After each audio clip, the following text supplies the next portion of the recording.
কালো শক্তি অপশক্তিকে কখনো আমরা প্রশ্রয় দেব না। কালো শক্তিকে আমরা এই সমাজ থেকে এই দেশ থেকে তাড়াবার জন্য আবার যদি প্রয়োজন হয় মাথায় কাফন পেতে রাজপথে নামতে রাজি আছি। কথা বলেন ঠিক না বেঠিক? মুসলমান মুসলমান আমরা জান দিতে ভয় পাই না। আমরা হুসাইনি মুসলমান। কারবালার ময়দানে ইরাকের ময়দানে ইমাম হুসাইন হুজুর 70 জন 72 জন কাফেলা নিয়ে ইয়াজিদ বাহিনীর সম্মুখে পানি বন্ধ করে দিয়েছিল। ইমাম হুসাইনের কলিজায় তীরের আঘাত করেছিল। তারপর ইমাম হুসাইন 70 পথ থেকে পিছু হটে যায় নাই। জোরে বলেন সুবহানাল্লাহ।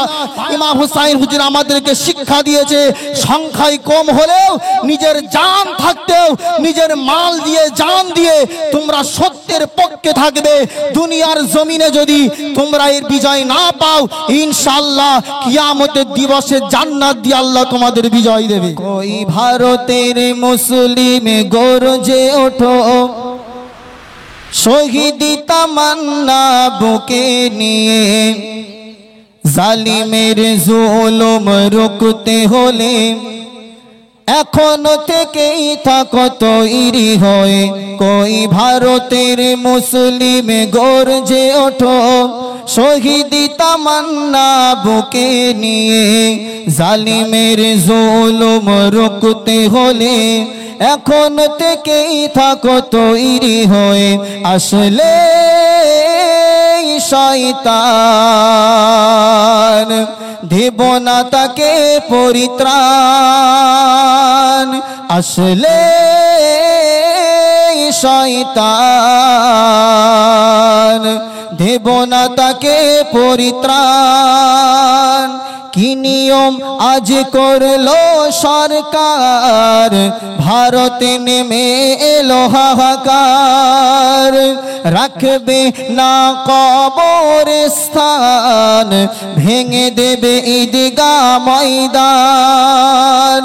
জন্মেছি যেখানে মরবো সেখানে, আসুক না যতই তুফান। আসলে শয়তান দেব না তাকে পরিত্রাণ। আজ ভারতের কোণে কোণে চিন্তা সবার মনে, অকাপ সম্পত্তি হবে কি নতুন বিলের তরে, মুসলিমকে দে মরে এটা কি ধরনের চালাকি। আজ খেপেছে তামাম মুসলিম করতে তোমাকে গদিহীন। ঠিক না বেঠিক? জোরে বলুন। আজ খেপেছে হিন্দু মুসলিম করতে তোমাকে গদিহীন। যতই দেখাও তুমি ক্ষমতা ছাড়বে না তোমাকে জনতা। ঠিক না বেঠিক? জোরে বলুন। যতই দেখাও তুমি ক্ষমতা ছাড়বে না তোমাকে জনতা। হবেই তুমি বিলীন গুনতে থাকো দিন, আসুক না যত মাস্তান। আসলে শয়তান দেব না তাকে পরিত্রাণ। আসলে শয়তান দেব না তাকে পরিত্রাণ। আজ প্রতিটি মুসলমান দিতে রাজি যান, তবু এই বিল মানতে রাজি না। কেউ বললে যাব চলে এ কথা দাও ফেলে, এটা কারো বাপের ভিটে না। ঠিক না বেঠিক? জোরে বলো। এই বিলের অবাধ্য কারবার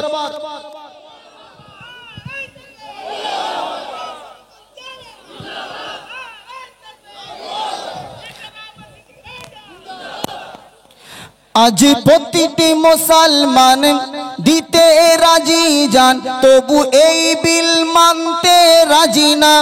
কেউ বললে নেব মেনে এ কথা দাও ফেলে, এটা কারো বাপের ভিটে না। কান খুলে শুনে রাখো মোদি, হারাবে তোমার গদি। ঠিক না বেঠে?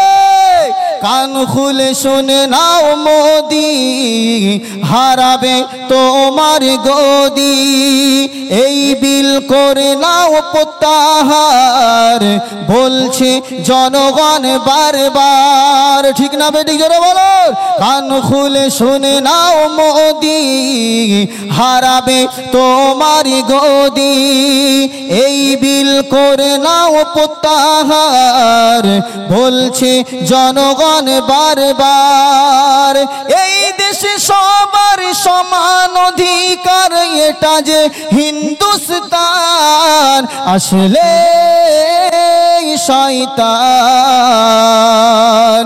দেব না তাকে পরিত্রাণ আসলে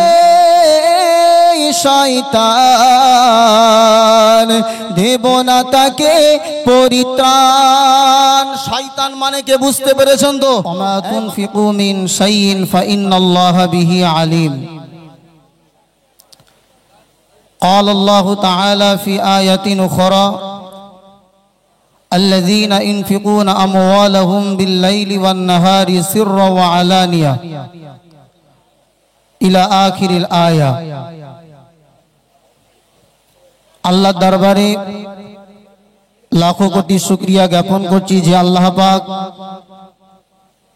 বহু সংখ্যক মানুষের ভিতর থেকে আমাদেরকে আল্লাহ পাক বাছাই করে নিয়ে দেশ বাঁচাও সংবিধান বাঁচাও এই ওয়াকফ বিলের বিরুদ্ধে যে সমাবেশ সেই সমাবেশে আল্লাহ পাক আমাদেরকে হাজির হওয়ার তৌফিক দিয়েছেন সকলেই সমবেত কণ্ঠে বলি আলহামদুলিল্লাহ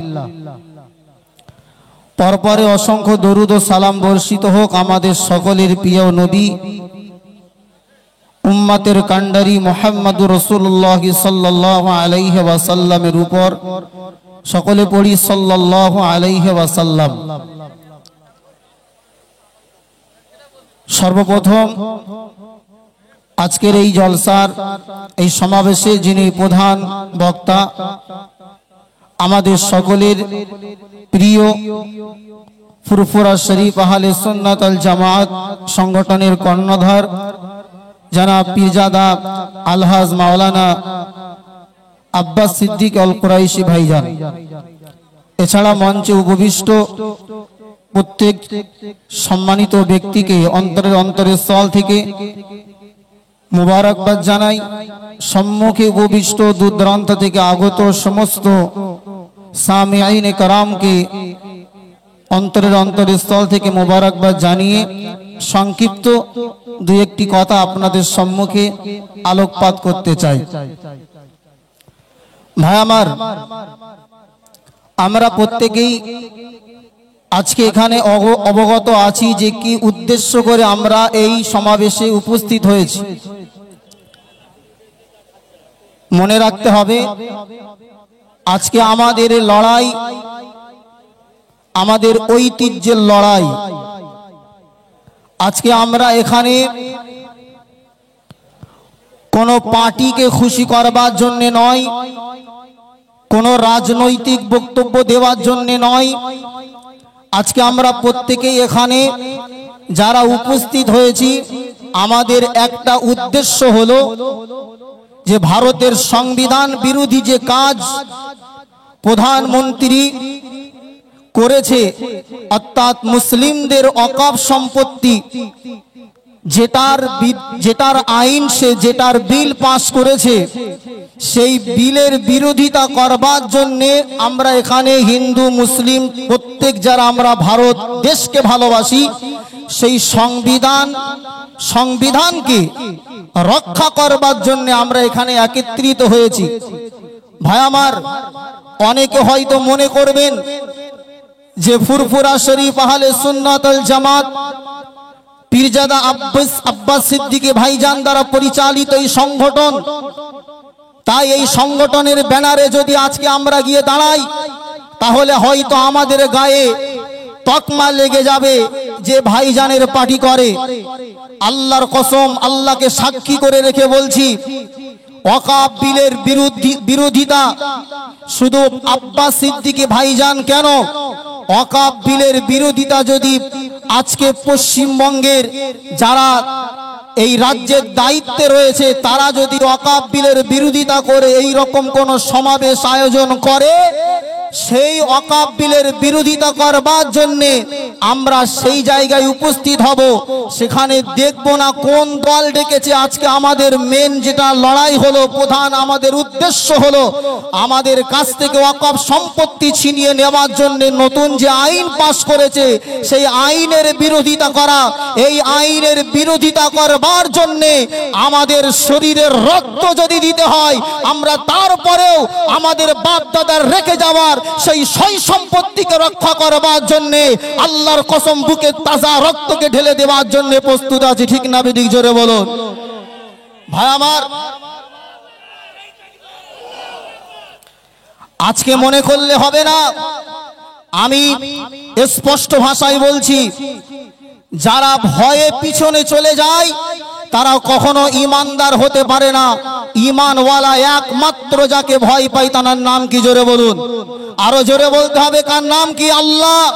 ভাই আপনারা যারা এখানে এসেছেন একটা কথা স্পষ্ট করুন, যদি আব্বাস সিদ্দিকী ভাইজান এই জলসাতে উপস্থিত হতে না পারে তাহলে এই জলসা কি আমরা শেষ করব না? এই কথা বলছেন না কেন?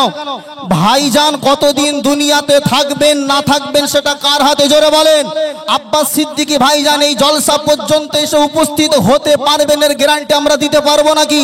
তাহলে ভাইজান যদি এই জলসায় নাও আসে তাহলে এই ওয়াকফ সম্পত্তি শুধু ভাইজানের নয়, এই ওয়াকফ সম্পত্তি শুধু হরিণঘাটার মানুষের নয়, এই ওয়াকফ সম্পত্তি যারা দেশকে ভালোবাসে, যারা মুসলিম, যারা কলেমা পড়েছে, ওয়াকফ সম্পত্তি আমাদের। তাই ভাইজান না আসলেও আজকে আমাদের এই সভাকে সাফল্যমণ্ডিত করতেই হবে। ঠিক না বেঠিক? জোরে বলে।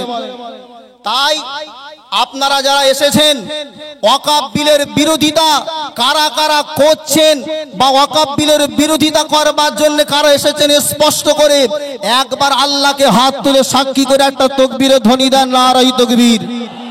এই পিছনের লোকেরা হাত তুলছেন না মানে কি সমস্যা আছে নাকি? আমরা এখানে এসেছি কিসের জন্য? জোরে বলেন। ওয়াকফ বিলের বিরোধিতা করবার জন্য। তাই মুসলমান মনে রাখতে হবে, 1 লক্ষ মানুষ হলে সেই বিলের বিরোধিতা করবার জন্য 1 কোটি মানুষের লাগবে না। 1 কোটি 10 কোটির ব্যাপার নয়। ব্যাপারটা হচ্ছে যদি 10 জন ঈমানওয়ালা সত্য কথা আল্লাহর উদ্দেশ্যে আল্লাহর রিজামন্দি হাসিলের জন্য 10 জনও দাঁড়িয়ে যায়, 1 লক্ষ মানুষের প্রয়োজন হয় না। 10 জন মানুষের ঈমানের শক্তিতে বিজয় আসা সম্ভব। ঠিক না বেঠিক? জোরে বলুন। কেন মুসলমান ইতিহাস ভুলে গেলে চলবে না, ইতিহাস ভুলে গেলে চলবে না। আপনারা বদরের ময়দানকে আপনারা মনে করুন, স্মরণে রাখুন। বদরের ময়দানে আল্লাহর কসম রাসূলুল্লাহ সাহাবী 1 লক্ষ উপস্থিত হয়নি। আল্লাহর রাসূলের পিছনে মাত্র 313 জন সাহাবা গিয়ে দাঁড়িয়ে গিয়েছিলেন। কাফেরের বাচ্চাগুলো বদরের ময়দানে 1000 সেনা ছিল, কিন্তু রাসূলুল্লাহর পক্ষে থাকা 313 জন সাহাবী যাদের ঈমানি পাওয়ার আর এমন হুঙ্কার ছিল, ওই 313 জন ঈমানওয়ালার পাওয়ার সহ্য করতে না পেরে 1000 কাফের তারা বদরের ময়দান ছেড়ে পালাতে বাধ্য হয়েছিল। ঠিক না বেঠিক? জোরে বলুন। তাই ভাই আমার 1 লক্ষ লাগবে না। যদি হরিণঘাটা ব্লকের মানুষ, সত্যি কথা বলছি, আপনারা সত্য কথা নিজের বাপ দাদার ঐতিহ্যকে বাঁচাবার লড়াই, এই লড়াই যদি আপনারা সত্যি কথা আল্লাহকে রাজি করবার জন্য দাঁড়ান, ইনশাআল্লাহ আমাদের বিজয় খুব একটা বেশি দূরে, জোরে বলুন, নয়। ভাই একটা কথা বলি, আপনার বাপ, আপনার আব্বা অথবা আপনার মা যদি মনে করেন বিদেশে থাকে, আমি বুঝাবার জন্য বলছি, আপনার বাপ মা মনে করুন আরবে কর্মের ক্ষেত্রে গিয়েছে, আরবে কাজে গিয়ে যদি কারুর বাপ মা মারা যায়, বাপ মা বাড়ি না আসা পর্যন্ত মনে করুন ছেলে ভারতবর্ষে আছে, বাপ মায়ের লাশ আছে আরবে। এখন বাপ মা আরবে মারা গেছে, সন্তান ভারতে বসে কাঁদতে পারবে না? পারবে না? আর কথা বলছেন না কেন? পারবে না? পারবে না? বাপ যেখানেই মারা যাক, পাকিস্তান হোক, আফগানিস্তান হোক, ইরাক হোক, ইরান হোক, সে তো আমার বাপ, সে আমাকে জন্ম দিয়েছে। তাই বাপ যেখানেই মরুক, বাপের মায়া সন্তানের ভিতরে থাকবে। ঠিক না বেঠিক? তাই কেউ যদি বলে তোর বাপ মারা গিয়েছে আরবে, কাঁদবার দরকার হলে আরবে গিয়ে কাঁদ, এটা কি বোকামি হবে নাকি? এই কথা বলছেন না কেন? বুদ্ধিমানের হবে। বাপ যেখানেই মরুক, মায়া আমার বাপের প্রতি আছে, ঠিক না বেঠিক? জোরে বলুন। তাই আমি এই কথার দ্বারা কি বলতে চাইছি আপনারা স্পষ্ট বুঝতে পাচ্ছেন? ভাই আমার, বিল যেখানেই পাস হোক না কেন, প্রতিবাদ সেখান থেকেই করা যাবে যেখানে আমাদের ভালোবাসা আছে, ঠিক না বেঠিক? জোরে বলুন। তাই ভাই আমার, আজকে আমরা যারা এখানে প্রতিবাদ করবার জন্য এসেছি, দাঁড়িয়েছি, আপনাদের প্রত্যেককে একটা কথা উদ্দেশ্য করে বলি। এই ওয়াকাফ, ওয়াকাফ একটা আরবি শব্দ, যার বাংলা মানে হলো আল্লাহর রাস্তায় দান করে দেওয়া, আল্লাহর রাস্তায় খয়রাত করে দেওয়া, আল্লাহর রাস্তাতে নিঃস্বার্থভাবে একস্র মালিকের রেজামন্দির জন্য যেটাকে দান করে দেওয়া হয়, ওটাকেই বলা হয় ওয়াকাফ। মনে রাখবেন, এই ওয়াকাফ সম্পত্তির ভিতরে আপনার ঈদগাহ আছে, আপনার মসজিদ আছে, আপনার কবরস্থান আছে, যেটা আল্লাহর রিজামন্দি হাসিলের উদ্দেশ্যে আমার আব্বা জানেরা, আমার দাদুরা, পরদাদুরা, যাতে করে মানুষ সুষ্ঠুভাবে আল্লাহর ইবাদত করতে পারে, তার জন্য দান করেছে। মানুষের কবরস্থ করা যায়, কবরস্থানের জন্য জায়গা দিয়েছেন, ঈদের নামাজ পড়বার জন্য দিয়ে গেছেন। মনে রাখবেন, সেই ঈদগাহ, কবরস্থান আর আমাদের মসজিদগুলো, যেগুলো আপনার আল্লাহর রাস্তায় দান করা হয়েছে, সেগুলোকে হাতিয়ে নেওয়ার জন্য যে অপশক্তি আজকে আপনার প্ল্যান করছে, তাদের প্ল্যানকে কখনোই বাস্তবায়ন করতে দেওয়া, জোরে বলুন, যাবে না। তাই আগামীতে ইনশাআল্লাহ আমাদের অন্তরে যাদের ঈমান আছে, শুধু মুসলমানের লড়াই এটা নয়, যারা ভারত দেশকে ভালোবাসে, যারা সংবিধানকে ভালোবাসে, সংবিধান বিরোধী আইন যেটা করেছে, তার বিরোধিতা প্রত্যেকটা মানুষের করবার দরকার আছে না নাই? জোরে বলুন। তো ভাই আমার, আজকে আমরা যারা এখানে এসেছি, আমার পরে আরো অনেক বক্তা রয়েছেন, আমি সংক্ষেপে বলতে চাই, আমরা প্রত্যেকেই সজাগ হব, আমরা প্রত্যেকেই সজাগ থাকব যে আমাদের এই মুসলমানদের যে ঐতিহ্য, মুসলমানদের বাপ দাদা রেখে যাওয়া যে সম্পত্তি, সেই ওয়াকাফ সম্পত্তি যদি কেউ আমাদের কাছ থেকে ছিনিয়ে নেওয়ার জন্য আসে, আমরা ইনশাআল্লাহ আমাদের বুকের তাজা রক্ত দিয়ে হলেও এই বিলের বিরোধিতা করছি এবং আগামীতে করব। সকলে বলুন ইনশাআল্লাহ, সকলে বলুন ইনশাআল্লাহ।